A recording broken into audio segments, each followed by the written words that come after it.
రెండవ దూత బోర ఊదినప్పుడు అగ్నిచేత మండుచున్న పెద్ద కొండ వంటిది ఒక్కటి సముద్రములో పడవేయబడెను. అందువలన సముద్రములో 3వ భాగము రక్తమాయెను. సముద్రములోని ప్రాణముగల జంతువులలో 3వ భాగము చచ్చెను. ఓడలలో 3వ భాగము నాశనమాయెను. రెండవ దూత బోర ఊదినప్పుడు జరిగిన సంఘటనలు మనము ధ్యానిస్తాం. ఎప్పుడైతే రెండవ దూత బోర ఊదిందో వెంటనే జరిగిన పరిస్థితి ఏమిటంటే, అగ్ని చేత మండుచున్న పెద్ద కొండ వంటిది ఒకటి సముద్రములో పడవేయబడెను. ఇవాళ మనం ఆలోచన చేస్తే నక్షత్రాల నుండి వేరైన ఆ యొక్క భాగాలు ఉల్కలు అని మనం పిలుస్తాం. అవి అనేక సార్లు భూమి మీద పడే పరిస్థితులు గమనిస్తుంటాం. అయితే ఆ భూమి దిశగా వచ్చిన ఉల్కలు ఏవి భూమిని తాకలేదు. గతంలో శాస్త్రజ్ఞులు చికాగో నగరం దగ్గర ఒక పెద్ద ఉల్క వచ్చి భూమిని తాకుతుంది అని తెలియజేశారు. కానీ అది జరగలేదు. కారణం ఏంటంటే అది సమయం కాదు. కానీ ఈవేళ ఇక్కడ తెలియజేయబడిన రీతిగా ప్రవచన నెరవేర్పు జరగాలి. ఆ కార్యం చేత ఆ యొక్క అగ్ని చేత మండుచున్న కొండ వంటి ఆ యొక్క భాగము సముద్రములో పడడం అనేది జరుగుతుంది. అలాగన సముద్రంలో పడినప్పుడు జరిగిన పరిణామం ఏంటంటే, సముద్రంలో 3వ భాగము రక్తమైపోతుంది. సముద్రము రక్తమైపోవడం ఏమిటి? ఎప్పుడైనా చరిత్రలో జలములో రక్తంగా మారాయని ఆలోచన చేస్తే, మోషే దినాల్లో ఐగుప్తు దేశం మీదకి వచ్చిన 10 తెగుళ్ళలో ఇది ఒకటి.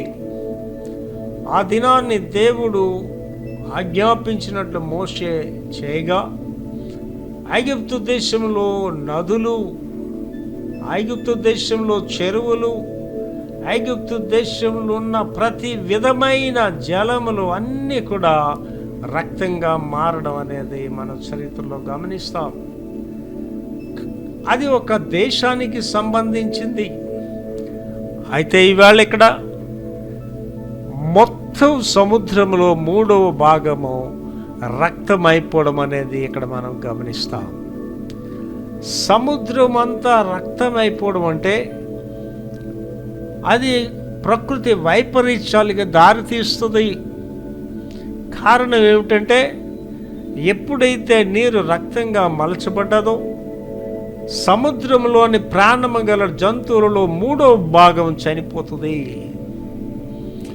సముద్రంలో ఉన్న ప్రాణము గల ప్రతి జంతువు, చేపలు అవనియండి, ఎటువంటి సముద్రంలో జీవిస్తున్న ఆ జీవజల రాశులన్నీ కూడా మరణిస్తాయి. ఈ యొక్క సముద్రంలో ఉన్న జీవరాశులతో వ్యాపారం చేయడం, దానివల్ల ప్రజలు జీవనము జరగడం, దానిని ప్రజలకు జీవించడానికి పనికొచ్చాయి. దానివల్ల ప్రజలకు ఆహారముగా ఉండేది, అవన్నీ కూడా నాశనం అయిపోతాయి. 3వ భాగము నాశనం అయిపోవడం వల్ల బహు విపత్తు అనేది ప్రపంచానికే వస్తుంది. అది అక్కడితో ఆగకుండా ఓడలలో 3వ భాగము నాశనం అయిపోవడం, ఒకవైపు నీరంతా రక్తమైపోవడం సముద్రం, రెండవదిగా జలచరాశులన్నీ మరణించడం, మూడవదిగా నా ఓడలు 3వ వంతు ఓడలన్నీ కూడా నాశనం అయిపోవడం. ఈవేళ ప్రపంచంలో అత్యధిక సంఖ్యలో ఈ రవాణా జరిగేదంతా ఓడల ద్వారా జరుగుతుంది. క్రూడ్ ఆయిల్ అవునండి, వ్యాపార సంబంధమైనవేనండి, అలాగనే యుద్ధ నౌకలు అవనియండి, ఇవన్నీ కూడా ఈ సముద్రంలో ఉన్న నౌకల ద్వారా జరుగుతుంది. కనుక ఈ ఓడలన్నీ 3వ భాగం నాశనం అయిపోతున్నాయంటే ప్రపంచం స్తంభించకపోతుంది. శ్రమలు అనేవి అత్యధికంగా ప్రజల మీదకు వస్తాయి. కనుక ఈ యొక్క 2వ బోర ఊదినప్పుడు జరిగిన విపత్తు అనేది ప్రజలపై అత్యధికమైన శ్రమలను తీసుకొని వస్తుంది. కడవరం రోగుతుంది. కడవరం రోగిన తర్వాత పెండ్లి కుమార్తె సంఘం ఎత్తబడుతుంది. పెండ్లి కుమార్తె సంఘం ఎత్తబడిన తర్వాత సిద్ధపడలేని సంఘం అంతా భూమి మీద ఉంటుంది. ఈ యొక్క పెండ్లి కుమార్తె సంఘం ఎత్తబడిన వెంటనే జరిగేది ఏంటంటే 7 సంవత్సరాల శ్రమకాలం ప్రారంభమవుతుంది. ఈ 7 సంవత్సరాల శ్రమకాలంలో మొదటి 3.5 సంవత్సరాల శ్రమకాలంలో రక్షణ అనేది ఉంటుంది. రెండవ 3.5 సంవత్సరాల్లో రక్షణ అనేది ఉండదు. అంటే మొదటి 3.5 సంవత్సరాలలో ఆ శ్రమలలో విశ్వాసులైన వారు ప్రభు కొరకు జీవిస్తారు. వారి గురించి 7వ అధ్యాయంలో రాయబడ్డది, అయా ఈ జనసమూహం ఎవరంటే వీరు మహాశ్రమలలోంచి వచ్చిన వారు, గొర్రెపిల్ల రక్తంలో వారు వస్త్రాలు ఉతుక్కొని వచ్చిన వారు అని చెప్తారు. మనం మొదటి 3.5 సంవత్సరాలు ఏం జరుగుతున్నాయో మనం ధ్యానిస్తున్నాం. ఈవేళ మనం ధ్యానించేది ఏంటంటే ఆ రెండవ బోర ఊదినప్పుడు ఏం జరిగింది అనే విషయాలు మనం చూస్తాం. ఈ రెండవ బోర జరిగినప్పుడు ఏం జరిగింది అనే విషయాలు ప్రకటన గ్రంథం 8వ అధ్యాయంలో 8-9 వచనాలు ఉంటుంది. అది పాప చదివిన తర్వాత దాని 4 భాగాలుగా మనం విభజించి డీటెయిల్గా మనం ధ్యానిస్తాం. ప్రకటన గ్రంథము 8వ అధ్యాయం 8-9 వచనాలు చదువుతాయి. రెండవ దూత బోర ఊదినప్పుడు అగ్ని చేత మండుచున్న పెద్ద కొండ వంటిదొకటి సముద్రంలో పడవేయబడెను. అందువలన సముద్రంలో 3వ భాగం రక్తమాయెను. సముద్రంలోని ప్రాణము గల జంతువుల్లో 3వ భాగము చచ్చెను. ఓడలలో 3వ భాగము నాశనమాయెను.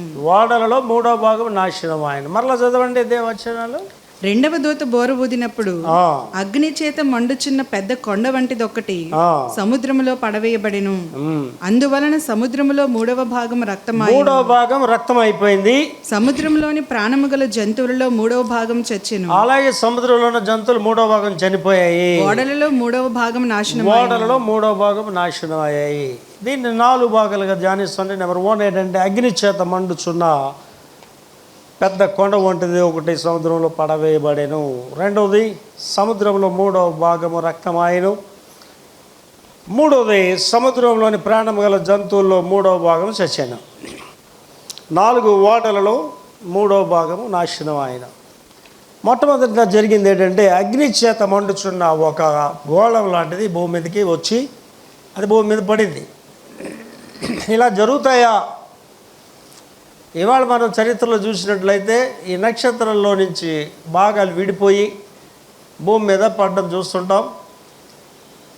అవి భూమి మీదకి వస్తాయి కానీ భూమి మీద పడట్లేదు. అవి భూమి మీద పడితే నక్షత్రం అనేది భూమి కంటే అనేక రెట్లు పెద్దది. కానీ ఆ వేళ మాత్రం అది భూమి మీదకి వస్తుంది. గత దినాల్లో నెబూని అనే ఒక ఉపగ్రహం చికాగో అనే ప్రదేశానికి వచ్చి తాకుతుందని, దానివల్ల భూగోళానికి చాలా నష్టం వస్తుంది, అదైతే అంతం కూడా అయిపోతుందని కూడా ఆలోచన చేశారు. కానీ వాస్తవానికి అది అలా జరగలేదు. అది కారణం ఏంటంటే కాలగతులు దేవుని వశంలో ఉంటాయి. మనిషి అనుకున్నట్టుగా ఏం జరగవు. కానీ ఇవాళ ఏంటంటే ఇది దేవుడు నిర్ణయించిన సమయం ఇది. ఆ రెండవ బోర ఊదినప్పుడు ఆ యొక్క అగ్ని వంటి గోళం వచ్చి ఆ సముద్రంలో పడిన వెంటనే జరిగిన సంఘటనలు మనం ధ్యానిస్తాం. అలా జరుగుతాయా అని అడగవలసిన పని లేదండి. ఇవాళ ప్రపంచం అంతా ఒకటి తెలుసుకుంది ఏంటంటే ప్రకటన గ్రంథంలో ఉన్నవన్నీ జరుగుతాయని తెలుసుకున్నారు. కారణం ఏంటంటే ఆ జ్ఞానాన్ని ఇవాళ ఆ యొక్క వైరస్, ఈ కరోనా వైరస్ అనేది ప్రజలకు తెలియజేసింది. కారణం ఏంటంటే ఒక 6 నెలల క్రితం లేదా సంవత్సరం క్రితం ఎవరైనా వచ్చి కరోనా వైరస్ అనేది ఒకటి వస్తుంది, ప్రపంచం అంతా ఇలా స్తంభించకపోతుంది, ప్రపంచ వ్యాపారం జరగదు అని చెప్తే కూడా నమ్మరు. ఊరుకోండి సార్, అలాంటి ఏం చెప్పకండి సార్ అంటారు. కానీ ఇవాళ ప్రజలు దానిని విశ్వసించే స్థితికి తీసుకుని వెళ్ళిపోయారు. కనుక ఈ శ్రమకాలం అనేది జరుగుతాయా అనే ప్రశ్న ఎవరు వేసుకొని అవసరం, కంపల్సరిగా జరిగి తీరుతాయి ఇవి. ఈ యొక్క మండుచున్న పెద్ద కొండ వంటిది ఆ సముద్రంలో పడగా అక్కడ జరిగిన సంఘటనలు మనం డీటెయిల్గా ధ్యానిస్తాం. అసలు ఇలాగ మండుచున్న కొండలు లాంటివి, ఈ కొండలు అనే సముద్రంలో పడడం అనే విషయాల గురించి రెలవెంట్గా దేవుని గ్రంథంలో కొన్ని వచనాలు చూద్దాం. ఇర్మియా 51:20 చదువుతలి. ఇర్మియా 51:25. సర్వభూమిని నశింపచేయ నాశన పర్వతమా, నేను నీకు విరోధిని, ఇదే యెహోవా వాక్కు. నేను నీ మీదికి నా చేయి చాపి శిలలపై నుండి నిన్ను క్రిందికి దొరలించుదును. శిలలపై నుండి నేను క్రిందకి దొరలిస్తాను. లూకాసు సువార్త 21:20 చదువుతలి. మరియు సూర్యచంద్ర నక్షత్రముల్లో సూచనలను, భూమి మీద సముద్ర తరంగముల ఘోష వలన కలవరపడిన జనములకు శ్రమయు కలుగును. ఇవన్నీ కూడా యేసు ప్రభు గారు భూమి మీద ఉన్న రోజుల్లో చెప్పారు. ఇవన్నీ జరుగుతాయని, ఈ గోళాలు కదిలింపబడతాయని, ఈ ప్రకృతి వైపరీత్యాలు జరుగుతాయని కూడా తెలియజేశారు. కనుక ఈ రెండో బోర ఊదినప్పుడు జరిగే మొదటి సంఘటన ఏంటంటే, ఈ యొక్క మండుచున్న ఓ పెద్ద కొండ వంటిది వచ్చి సముద్రంలో పడిందటండి. దాని రియాక్షన్ ఏంటంటే, సముద్రంలో 3వ భాగం రక్తం అయిపోయిందండి. ఈ సముద్రంలో రక్తం అయిపోవడం అనేది ఆలోచన చేస్తే అసలు నీళ్లు రక్తం అయిపోతాయా, ఇప్పుడు ఎక్కడైనా జరిగాయా అంటే చరిత్రలో జరిగిన ఒక సంఘటన ధ్యానించుకొని ఈవేళ ప్రపంచంలో ఉన్న సంఘటనలు కొన్ని ధ్యానించుకుందామండి. ఎక్సోడస్ నిర్గమకాండము 7:19 చదవండి. నిర్గమకాండము 7:19. మరియు యెహోవా మోషేతో ఇట్లనెను, నీవు అహరోనుతో నీ కర్రను పట్టుకొని ఐగుప్తు జనముల మీద అనగా వారి నదుల మీదను వారి కాలువల మీదను వారి చెరువుల మీదను వారి నీటి గుంటలన్నిటి మీదను నీ చెయ్యి చాపుము, అవి రక్తమగును. అవి రక్తమైపోతాయి. ఐగుప్తు దేశమందంతటను కూడా రాను పాత్రలలోను రాతి పాత్రల్లోను రక్తము ఉండునని అతనితో చెప్పుమని. ఆవేళ జరిగింది, ఇది చరిత్రలో జరిగింది. It's happened in history. ఏదో కథలు కాదు ఇవి. వాళ్ళు ఐగుప్తు దేశం చరిత్రలో కూడా రాయబడ్డాయి ఇవి. కనుక ఆవేళ ఏంటంటే ఒక ప్రత్యేకమైన ప్రదేశానికి ఐగుప్తు దేశం అనే ప్రదేశంలో జరిగింది. కానీ ఇది ఏంటంటే ప్రపంచం అంతా జరుగుతుంది. ఈ ముందే తెలియజేసింది, మొదటి 3.5 సంవత్సరాల్లో జరుగుతుంది. ఇంకా సంఘం ఉంటుంది, విశ్వాసులు ఉంటారు. అందువలన ఈ 3వ వంతు అనేది అక్కడ రాయబడ్డది. ఆఖరి 3.5 సంవత్సరాలకి వెళ్ళేసరికి ఆ యొక్క విషయాలు మనం ధ్యానిస్తాం. అక్కడ ఇంకా మొత్తం అన్నీ నాశనం అయిపోతాయి. అక్కడ కూడా ఈ యొక్క ఓడల గురించి ధ్యానిస్తాం, ఈ యొక్క జలచరాశుల గురించి అన్నీ ధ్యానిస్తాం. ఇక్కడ ఏంటంటే ఎగ్జంప్షన్ ఉంది. ఇంకా దేవుడు కృప చూపిస్తున్నాడు. ఆ శ్రమ కాలంలో కూడా ఎవరైతే ప్రభువుని నామకార్థ క్రైస్తులుగా జీవించారో, నామకార్థ సేవకులుగా జీవించారో వాళ్ళందరూ ఒక నిర్ణయం తీసుకుంటారు. ఏంటంటే ప్రభు కొరకు హతసాక్షులుగానే అయిపోవాలి. వాళ్ళ జీవితాలను కూడా లక్ష్యం చేయకుండా ప్రభు కొరకు జీవించేవారుగా తయారైపోతారు. వాళ్ళ గురించే రాయబడ్డారు. మహాశ్రమల్లో నుంచి వచ్చారు. కనుక దేవుడు ఈ శ్రమలో కూడా కృప చూపిస్తున్నాడు వాళ్ళకి. 3వ భాగమే రక్తం అవుతుంది, అంతా ఉండలేదు. కనుక మనం చరిత్రలో చూసాం, నీరు రక్తంగా అయిపోవడం అనే చరిత్రలో చూసాం. ఇక్కడ మనం చూసినట్లయితే సైంటిఫిక్గా ప్రజెంట్ వరల్డ్లో చూసినట్లయితే అల్గాల్ బ్లూమ్ కారణంగా సముద్రం ఎర్రగా మారుతుంది. ఎర్రటి అలలని కూడా పిలువబడే ఈ అల్గల్ బ్లూమ్స్ ప్రపంచంలో కొన్ని ప్రాంతాలలో ఒక సాధారణ దృశ్యంగా ఉంటాయి. 2012వ సంవత్సరంలో ఆస్ట్రేలియాలోని సిడ్నీ నగరం చుట్టూ రక్తముగా ఆ నీరు రక్తపు రంగులో రక్తంగా మారిపోయింది.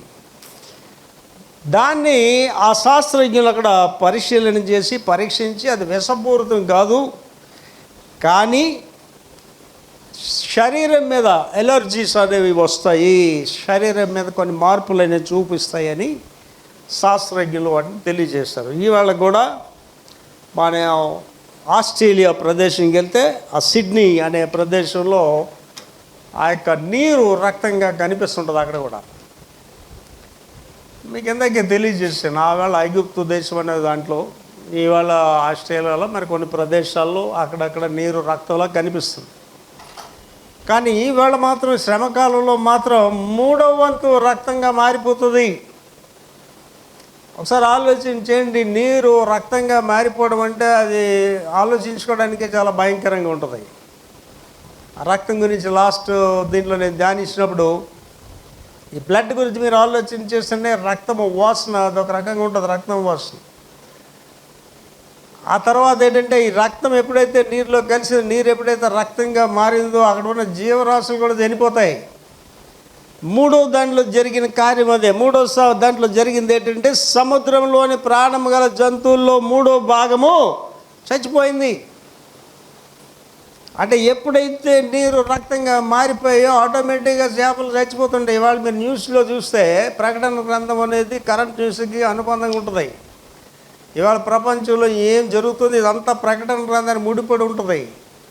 ఇవాళ మీరు న్యూస్లో చూస్తే కొన్ని ప్రదేశాల్లో చేపలు ఒడ్డు కొట్టుకొచ్చేస్తున్నాయి, చేపలు చచ్చిపోతున్నాయి. కారణం ఏంటంటే విషపూరితం అయిపోతున్నాయి జలాలు. చాలా సృష్టి వైపరీత్యాలు ఆల్రెడీ జరుగుతున్నాయి ప్రపంచంలో, అయినా మనిషికి మార్పు లేదు. కరోనా వైరస్ అనేది మరణ భయం తీసుకొచ్చింది తప్ప దేవుని భయం తీసుకురాలేదు. ఇవాళ కరోనా వైరస్ వల్ల బాధపడుతున్నది ఎవరంటే దొంగ కాపర్లు చేస్తున్నారు. కరోనా వైరస్ వల్ల దొంగ విశ్వాసులు చేస్తున్నారు. నిజ క్రైస్తుడు కరోనా వైరస్ ముట్టుకోదు, నిజమైన కాపర్ని కరోనా వైరస్ ముట్టుకోదు. నా మాటలు కాదండి, బైబిల్ గ్రంథంలో ఉన్నాయి. ఏ తెగులు నీ గుడారాన్ని సమీపించదని చెప్తున్నాడండి. 10 తెగుళ్ళు ఇశ్రాయేలీయులను వాళ్ళు ఏం చేయలేదు. ఇవాళ మనం అప్పుల బాధలు అవనండి, ఆర్థిక ఇబ్బందులు అవనండి, కుటుంబ సమస్యలు అవనండి, సతమతం ఎందుకు అయిపోతామంటే, ఆరోగ్యపరంగా సతమతం ఎందుకు అవుతామంటే నామకార్థ క్రైస్తవ జీవితం. గుడికి వచ్చామా వెళ్ళిపోయామా అంతే. ప్రార్థనా జీవితం ఉండదు, ప్రభు దగ్గర జీవితాలు సరి చేసుకోం, సెల్ఫ్ జస్టిఫికేషన్ మనమట్టు మనం భక్తుల్లో అనుకుంటాం అంతే. నేను అనుకుంటానండి కరోనా వైరస్ మాత్రం వచ్చి భలే సెటిల్మెంట్ చేస్తుందండి. కరోనా వైరస్ వచ్చి దొంగ విశ్వాసాలని దొంగ కాపర్లు చంపేస్తుంది. ఒకసారి ఆలోచించండి, బైబిల్ గ్రంథాలు అన్నీ రాయబడ్డాయి. కర్రకాలు కొయ్యకాలు అన్నీ అగ్ని తేలుస్తాయి. ఎవడు తప్పించుకోడండి దేవుని తీర్పుల నుంచి. నీకు ఒక ఆపద కలిగింది, నీ కుటుంబం కిందకి వెళ్ళిపోతుందంటే ఎవరిని దూషించకండి, నిన్ను నువ్వు దూషించుకోండి. నీవు చేసిన క్రియలే నువ్వు కోస్తావు, నీవు చేసిన క్రియలే నీ బిడ్డల మీదకి వస్తాయి. నీ పాపం అనేది నీ బిడ్డల్లో చూస్తావు, నీవు చేసిన దోషాలని నీ బిడ్డల్లో చూస్తావు. నీవేది విత్తావు అది కోస్తావు. ఇవాళండి వెంకట ప్రభాకర్ అనేవాడు ఎంత ఆరోగ్యకరంగా ఎంత ఆశీర్వాదకరంగా వారి కుటుంబం ఎంత ఆశీర్వాదకరంగా ఉన్నామంటే క్రమశిక్షణగా జీవిస్తున్నాను ఇవాళకి కూడా. అదే రీతిలో నా కుమారుడు జీవిస్తున్నాడు, వాళ్ళ బిడ్డలు అలాగే జీవిస్తారు. క్రమశిక్షణ జీవితం చాలా ఇంపార్టెంట్. నిజ క్రైస్తవుడి ఎవడో తేలజేస్తుందండి కరోనా వైరస్ వచ్చి.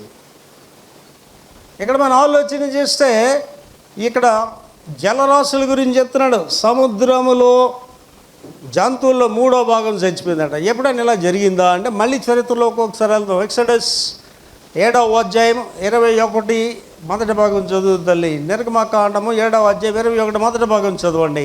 ఏటిలోని చేపలు చచ్చెను, ఏటిలోని చేపలు చచ్చెను, ఏరు కంపు కొట్టెను, ఏరు కంపు కొట్టెను. ఏంటి చేపలని ఎప్పుడైతే నీరు రక్తంగా మారిపోయిందో చేపలు చచ్చిపోతున్నాయి. అంటే మీరు ఆలోచించండి, మీ ఇంట్లో ఎక్వేరియమ్స్ ఉంటే ఒకసారి ఆలోచించండి. ఎక్వేరియం క్లీన్ చేయకుండా వదిలేండి 2 వారాల్లో 4 రోజులు, ఆటోమేటిక్ మీ చేపలు చచ్చిపోతాయి.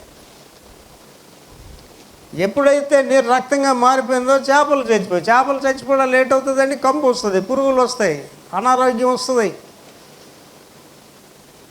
చాలా భయంకరమైన పరిస్థితులు అవి. సముద్రంలో 3వ వంతు చేపలు లేకపోతే ప్రాణరాశులు చచ్చిపోయి అంటే అది ప్రపంచానికి ఏమన్నా నష్టం కలిగిస్తుందా మాస్టర్ గారు? ఎందుకు నష్టం కలిగిస్తుందండి? ప్రపంచంలో ఈ యొక్క చేపల మీద ఆధారపడి జీవిస్తున్న వాళ్ళు మిలియన్స్లో ఉన్నారండి, మిలియన్స్లో ఉన్నారు. ఈ చేపల మీద ఆధారపడి 3 బిలియన్స్, నాట్ మిలియన్స్, బిలియన్స్, ఒక 3 బిలియన్ పీపుల్ ఈ యొక్క చేపల మీద ఆధారపడి బ్రతుకుతున్నారు. ఈ చేపల మీద వ్యాపారం చేసుకొని జీవిస్తున్నారు. వాస్తవానికి లాభసాధకమైన వ్యాపారం ఏదంటే చేపల వ్యాపారమే. యేసు ప్రభు గారి శిష్యుల్లో అనేకులు ఈ చేపల వ్యాపారం చేసే వాళ్ళే. వాళ్ళంతా డబ్బున్న వాళ్ళు. పేతురు గారు వీళ్ళందరూ కూడా పేదవాళ్ళు కాదు. వాళ్ళు విద్య లేని వారు కానీ డబ్బున్న వాళ్ళు. ఇవాళకి జాలర్లు అనేవాళ్ళు డబ్బున్నవాళ్ళు. ఆడ ఇల్లు అక్కడ ఏమో పంట విత్తాలా, విత్తనాలు కొనాలా, ఏం చేయాల్సిన లేదు. సముద్రం ఎదికెళ్ళి చేపలు తెచ్చి అమ్ముకోవడమే. మంచి చేపలు పడితే, ఖరీదైన చేపలు పడితే, రొయ్యలు పడితే, వంజరాలు పడితే డబ్బే వాడికి. అండ్ ఆవేళ ఈవేళ ఈ చేపల మీద ఆధారపడే మెయింటెనెన్స్ ఎలా ఉంటుందో మనం చూస్తాం. ఖరీదైన బట్టలు వేసుకోరు, దేన్ని డబ్బును ఎక్కువ వ్యర్థపరచరు.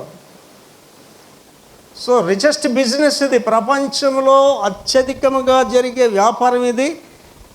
చేపలు ఆహారానికి కూడా ప్రజలు వాడేవి అత్యధికంగా. కాబట్టి ఈ యొక్క 3వ వంతు ఈ చేపలు సముద్రరాశులు చచ్చిపోవడం వల్ల వ్యాపారం దెబ్బతింటుంది. మనుషులకి ఆహారం కొరత వస్తుంది. అనేక మంది నిరుద్యోగులు అయిపోతారు. ఒకసారి ఆలోచించండి. అనేక కంపెనీలు మూయబడతాయి. ఇవాళ ఏంది కరోనా వైరస్ వచ్చి ఏం చేసిందంటే కంపెనీలు మూయబడ్డాయి. వ్యాపారం లేదు, ఉద్యోగాలు లేవు. ఇవాళ ఎవడైనా కొద్దిగా జీవిస్తున్నాడు, 4 మెతుకులు తింటున్నాడు, గొప్పవాడు ఇవాళ సమాజంలో. ఇవాళ కారణం ఏంటంటే ఉద్యోగాలు లేవు. కూలికి వెళ్దామంటే జాబ్స్ లేవు, కంపెనీలు మూసివేయబడ్డాయి. మరి ఆ వేళ కూడా ఈ జరిగిన వెంటనే ఏంటవుతుందండి, షిప్పింగ్ కంపెనీస్ అన్నీ మూసివేయబడతాయి. దాని మీద బ్రతుకుతున్న వేల కొలది ప్రజలు నిరుద్యోగులు అయిపోతారు. ఈ షిప్పింగ్ దీని మీద అత్యధికమైన వ్యాపారం జరుగుతుందండి. 2017వ సంవత్సరం స్టాటిస్టిక్స్ తీసినప్పుడు దాని మీద ప్రపంచవ్యాప్తంగా 24,099 బిలియన్స్, మిలియన్స్ కాదండి, బిలియన్స్ ఆఫ్ డాలర్స్ వ్యాపారం జరిగింది. 2026కి వచ్చేసరికి ఇంకా రానైన దినాల్లో ఒక 5 సంవత్సరాల తర్వాత అది డబల్ అవుతుందని దాన్ని ఎస్టిమేట్ చేస్తున్నారు. అంటే 46,000 బిలియన్స్ డాలర్స్ వ్యాపారం ఈ యొక్క ఫిష్ ద్వారా జరుగుతుంది. కనుక ఈ యొక్క సముద్రంలో 3వ వంతు చేపలు చనిపోవడం వల్ల మొట్టమొదటిగా వ్యాపారం దెబ్బతింటుంది. ఉద్యోగాలు ఉండవు, ప్రజలకి ఆహారం లోపిస్తుంది. దాని మీద జీవిస్తున్న బిలియన్స్ ఆఫ్ పీపుల్, ప్రపంచంలో కోట్లాది ప్రజలు దానివల్ల బాధపడతారు. అక్కడ కూడా దేవుడు కృప చూపాడు. కృప ఏంటంటే 3వ వంతుకే మళ్ళీ అదిని కూడా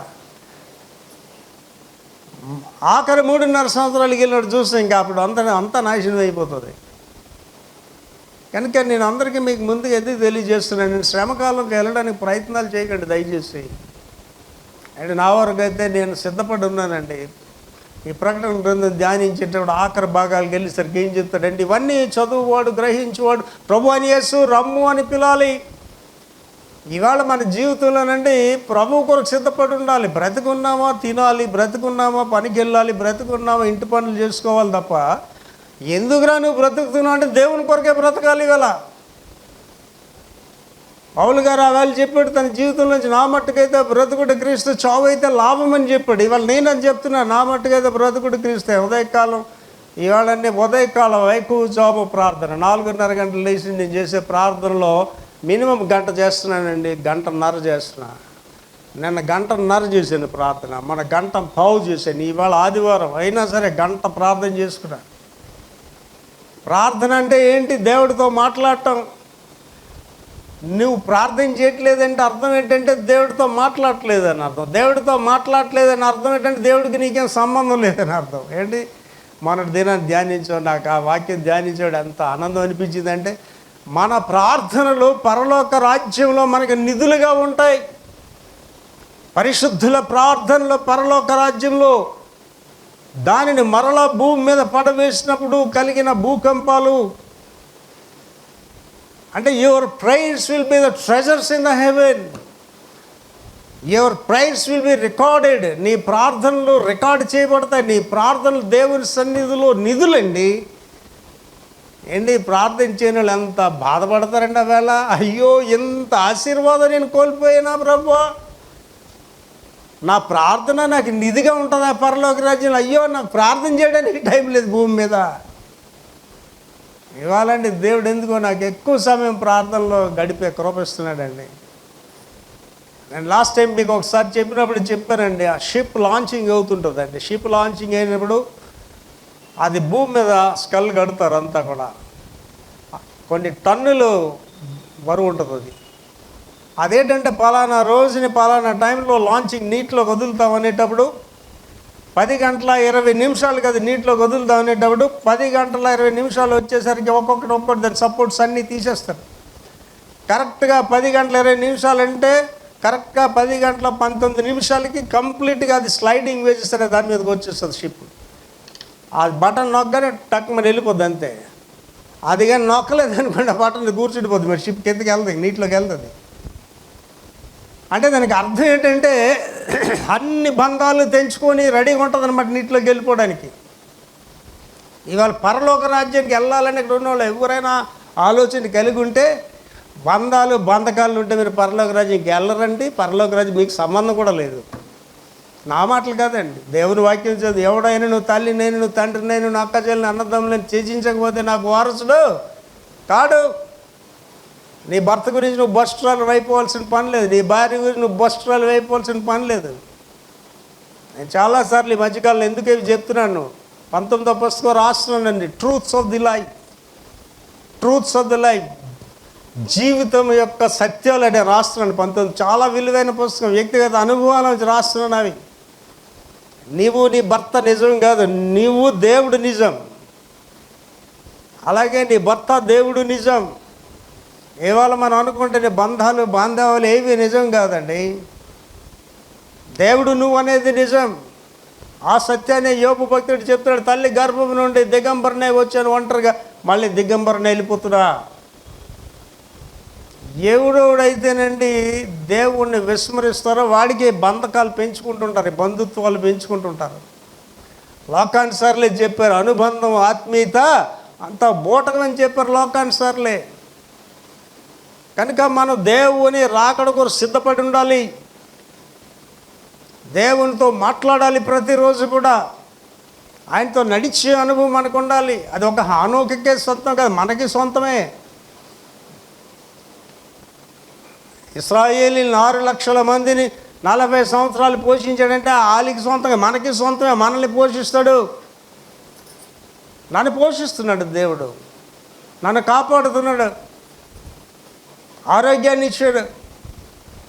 బీపీ కూడా నాకు లేదని చెప్పాను, బీపీ ఉంటే ప్రసంగం చేయనని చెప్పానండి.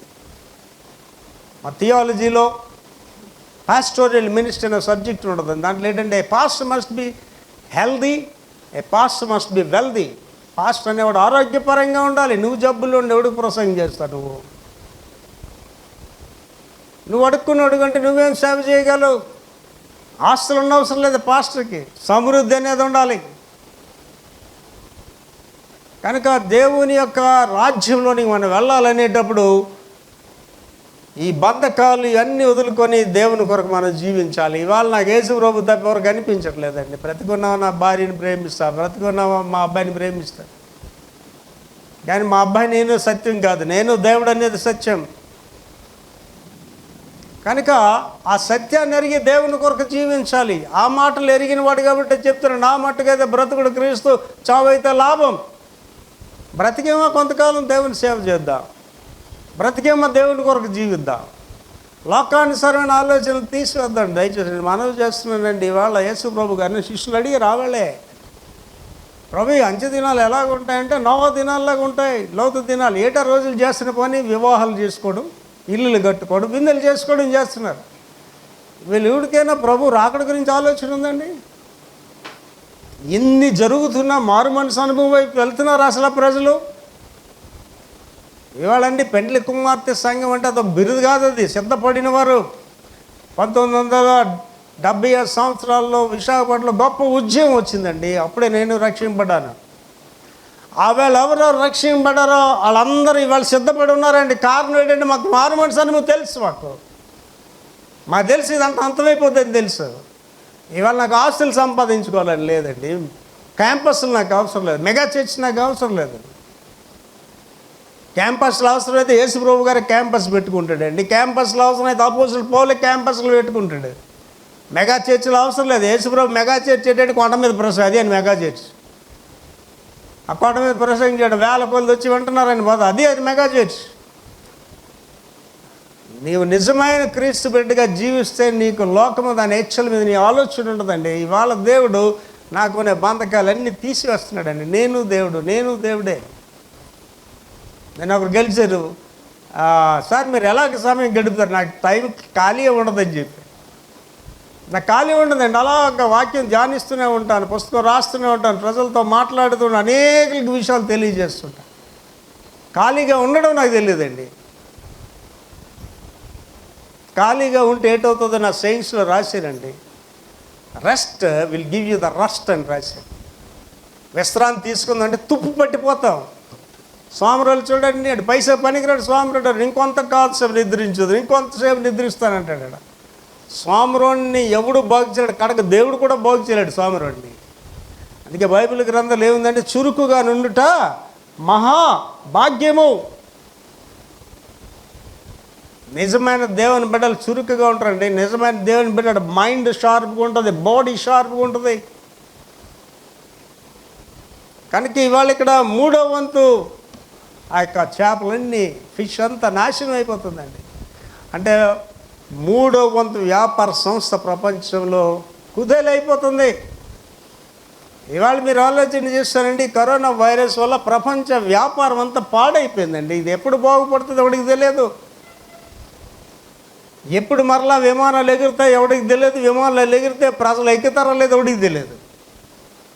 ఆ నష్టాన్ని ఎలా పూరించుకోవాలో కూడా ఎవడికి తెలియదు. ఇవాళ స్కూల్స్ తెరిచారు, పాపం ఇస్రాయేల్ దేశంలో అనేక దేశం స్కూల్స్ తెరిచారు, మళ్ళీ మూసారు వెంటనే స్కూల్స్. కారణం ఏంటంటే వెంటనే సైంటిస్టులు చెప్పారు, పిల్లల వల్ల ఆ కుటుంబాలకి మళ్ళీ కరోనా వైరస్ వచ్చేస్తుంది. భయపడిపోతున్నారు ఇవాళ. ఈ యొక్క వ్యవస్థ ఎప్పుడు మళ్ళీ బాగుపడుతుంది ఎవడికి తెలియదు. నేను అనుకుంటానండి, ఈ కరోనా వైరస్ అనేది ఏంటంటే ఈ శ్రమకాలానికి ఒక దారి. ఇది this corona virus, that's COVID-19 leads to the tribulation. శ్రమకాలంలో తీసుకెళ్ళిపోతుంది మనుషుల్ని. కనుక విశ్వాసులన్న వాళ్ళందరూ రెడీగా ఉన్నారండి. నా మట్టు నేను రెడీగా ఉన్నానండి. దేవుడు బ్రతికిస్తాడా, దేవుని సేవ చేస్తాడు, దేవుడు బ్రతికిస్తాడు, అనేకులకి చెప్తాను ఈ విషయాలు. ఇవాళ ఈ మెసేజ్ మీకు కదండి, ప్రపంచానికి వెళ్ళిపోద్ది. 24 గంటల్లో ఈ మెసేజ్ ప్రపంచానికి వెళ్ళిపోద్ది. ప్రపంచానికి ఇవాళ తెలియజేస్తున్నా. ఇవాళ సంఘానికి కావాల్సిన బోధలు కూడా ప్రకటన గ్రంథమే చెప్పాలి. ఎవడైనా ఇవాళ ఈ పెట్ట కథలు, కుటుంబ సంస్థలు అవసరం లేదు ఎవడికి. ఈవేళ 2 చేపల కథలు, 5 రొట్టెలు ఎవడికి అవసరం లేదు ఇవాళ ప్రసంగాలు. ఇవాళ ప్రకటన గ్రంథమే తెలియచేయాలి. ఇవాళ సంఘం అనేది ప్రభు రాకడకు సిద్ధపరచాలి. కడపరం రోగపోతుందని తెలియచేయాలి సంఘానికి. సేవకుడే సిద్ధపడి ఉండబోతు సంఘానికి ఏం చెప్తాడండి?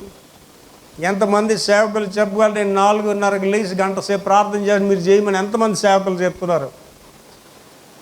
ఎంతమంది సేవకులు చదువు యేసుప్రభు గారిని అడిగారు, అయ్యా ఎక్కడ ఉంటున్నారు మీరు అని అడిగారు. వచ్చి చూడుడి అన్నాడు. మీరు చెప్పగలరా మా ఇంటికి వచ్చి చూడండి మా ఇల్లు అనేది?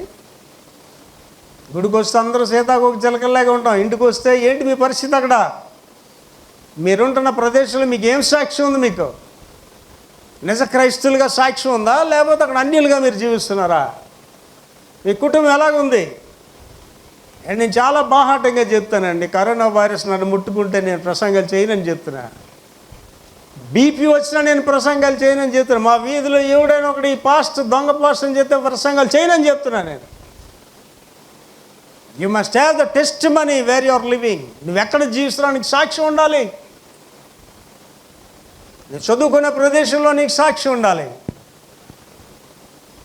సిద్ధపాటు కలిగి మనం ఉండాలని. కారణం ఏంటంటే ప్రభు రాకడ చాలా సమీపంలో ఉంది. ఈ శ్రమకాలంలోకి మనం వెళ్ళిపోతాం.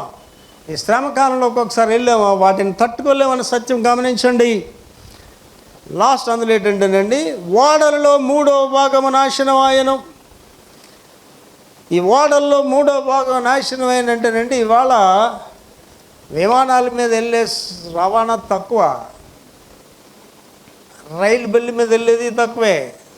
అత్యధికమైన మొత్తంలో వ్యాపారం జరిగేది ఈ ఓడల ద్వారా జరుగుతుంది. క్రూడ్ ఆయిల్ అవునండి, బల్క్ సేవని వెళ్ళాలంటే, పెద్ద మొత్తంలో వెళ్ళాలంటే ఓడల ద్వారా వెళ్తాయి. ఈ ఓడల గురించి మనం ఆఖరి 3.5 సంవత్సరం కూడా ధ్యానిస్తాం. చాలా అద్భుతమైన వాక్యం అది. ధ్యానిస్తాం, జ్ఞాపకం ఉంచుకోండి. అది కమర్షియల్ బైబిల్ నేను చెప్తాడు. దాని గురించి చాలా వివరణ ఇచ్చి చెప్తాను మీకు ఆ వాక్యం ధ్యానించిన.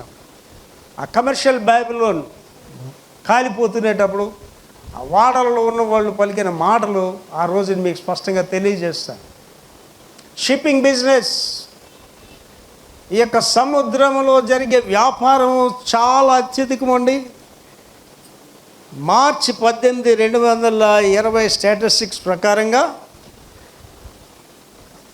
2007 దాంట్లో సుమారు 6 రోజుల్లో జరిగిన వ్యాపారాన్ని $12 trillions పోల్చాడండి. 12 trillions అంటే కోటాను కోట్ల వ్యాపారం ఈ యొక్క షిప్పుల ద్వారా జరుగుతుంది. ఈ యొక్క వ్యాపారం అనేది ఆవేళ 3వ వంతు నాశనం అయిపోతుంది. అంటే ఎక్కడొక్కడ స్తంభించకపోతాయి. ఇంకా క్రూడ్ ఆయిల్ అటు వెళ్ళడం అనేది కానీ ఇక్కడ అక్కడికి వెళ్ళడం కానీ ఏముండదు ప్రపంచంలో. 3వ వంతు నాశనం అయిపోతాయి. అవి ఒక వ్యాపార సంబంధమైన నౌకలే కాదండి, యుద్ధ నౌకలు. ఇవాళ యుద్ధ నౌకలు ఉన్నాయంటే అవి కోటాను కోట్లు విలువ చేసే నౌకలు అవి. అంటే ఇంకా సముద్రయానం అంతా బంద్ అయిపోతుంది 3వ వంతు. అంటే అక్కడ కూడా ఏం జరుగుతుందండి, వ్యాపారం బంద్ అయిపోవడం వల్ల నిరుద్యోగం అనేది ప్రారంభమవుతుంది. మనుషులు చచ్చిపోతారు. అంటే ఇక్కడ జలరాశులు చచ్చిపోయి 3వ వంతు, సముద్రం రక్తం అయిపోయింది, షిప్లు డిస్ట్రాయ్ అయిపోయాయి. అంటే ఏటవుతుందండి, సముద్రయాన వ్యాపారాలన్నీ బంద్ అయిపోతున్నాయి. కొన్ని లక్షల కొలది ప్రజలు ప్రపంచవ్యాప్తంగా నిరుద్యోగులు అయిపోతున్నారు. ఎక్కడి నుంచి అక్కడికి వెళ్ళవలసిన ఆహార పదార్థాలు అని, ఎక్కడి నుంచి అక్కడికి వెళ్ళవలసిన ఆయిల్స్ అవనండి ఏవి కూడా వెళ్ళట్లేదు. అంటే ఏటవుతుందంటేనండి, ప్రపంచం ఎక్కడక్కడ స్తంభించకపోతుంది. అంటే మానవుడు ఎంత శ్రమలు పడి ఉంటాలో ఒకసారి ఆలోచన చేయండి. మా చిన్నతనంలో యుద్ధకాలం వచ్చినప్పుడు యుద్ధాలు జరిగాయి. ఆ యుద్ధం జరిగినప్పుడు బియ్యం లేక ఉప్పుడు బియ్యం ఇచ్చేవారు. ఉప్పుడు బియ్యం, ఆ ఉప్పుడు బియ్యం ఏంటంటే ఒక ఎంత తింటే ఆ వాళ్ళు తిండట మనిషి. ఉప్పుడు బియ్యం అంటే నిలవ పెట్టి ఆ చాలా చెడ్డ వాసన కూడా వస్తాయి, భయంకరమైన వాసన వస్తాయి. తిండికి బాధపడేవాళ్ళు. ఇవాళ మీ వరకు వచ్చిందో లేదని నాకు ప్రార్థన చేసేటప్పుడు మిమ్మల్ని చూపిస్తుంటాడు. మన సంఘంలో అద్దెలు కట్టుకోలేక బాధపడుతున్న వాళ్ళు చూపిస్తుంటాడు దేవుడు. వాళ్ళ గురించి ప్రార్థన చేస్తాను. మన సంఘంలో తిండికి బాధపడే వాళ్ళు దేవుడు చూపిస్తుంటాడు, వారి గురించి ప్రార్థన చేస్తా. కొన్ని దేశాల గురించి ఉదయాన్నే ప్రార్థన చేస్తాను. ఇవాళ కొన్ని దేశాల్లో తిండి లేదు ఇవాళ. కారణం ఏంటంటే ఎక్కడ అవన్నీ అక్కడ ఆగిపోయాయి. ఇక్కడ ఆగిపోవడం కాదు, ఇక్కడ ఏంటంటే 3వ వంతు నౌకలు నాశనం అయిపోడు, డిస్ట్రాయ్. ఆగిపోవడం కాదు. ఇప్పుడు ఏంటి, విమానాలు రేపు తిరుగుతాయేమో నాకు ఆలోచన ఉంది. మళ్ళీ నావలు తిరుగుతాయేమో వాళ్ళని నాకు అక్కడ ఇంకా ఆలోచన లేదు. నాశనం అయిపోతున్నాయి 3వ వంతు ఓడలు. కనుక ఎక్కడ వ్యాపారం అక్కడ ఆగిపోతుంది. ఇక్కడ చేపల వ్యాపారం ఆగిపోతుంది. తినడానికి చేపలు లేవు మనుషులకి. సముద్రం రక్తవర్ణం అయిపోయింది. ఈ యొక్క సముద్రయాన వ్యాపారం అంతా కూడా బంద్ అయిపోయింది. ఇవన్నీ దేనికి దారితీస్తున్నాయండి? కరువుకి, కష్టాలకి దారితీస్తున్నాయి.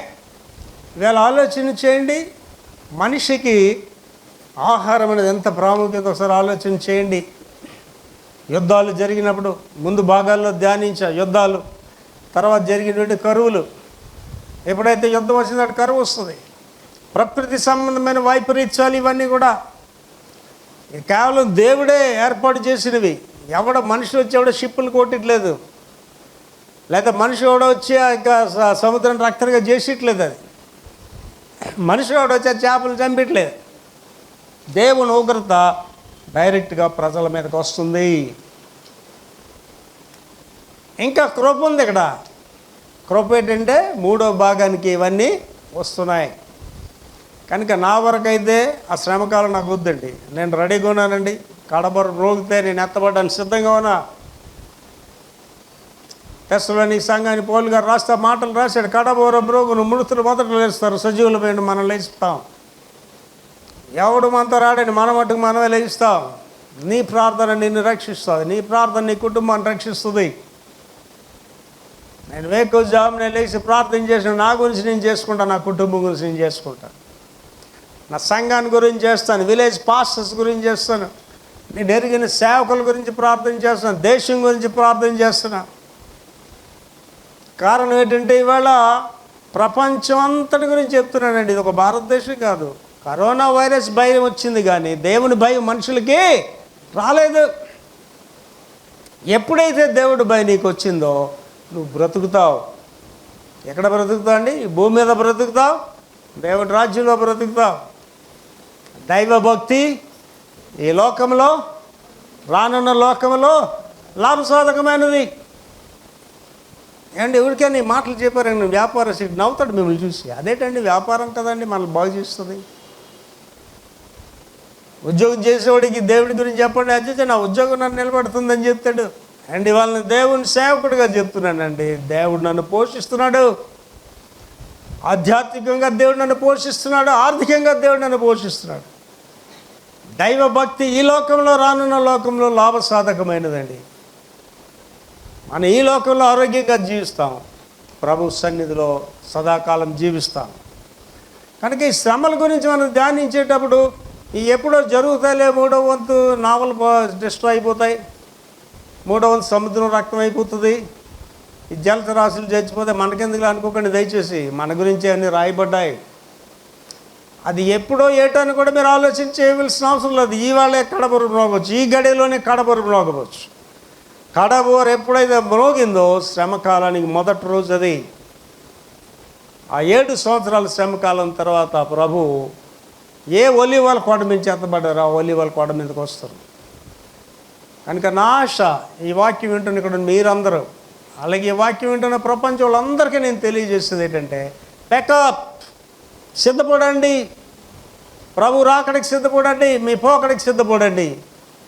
ఏం చెప్పమని చెప్పారని యేసురావు గారు చెప్పారు, బ్రతుకుంటే ఇది చేస్తాను, బ్రతుకుంటే ఇది చేస్తాను, దేవుడి చిత్తమైతే ఇది చేస్తాను, దేవుడి చిత్తమైతే అక్కడికి వెళ్తానని చెప్పాను.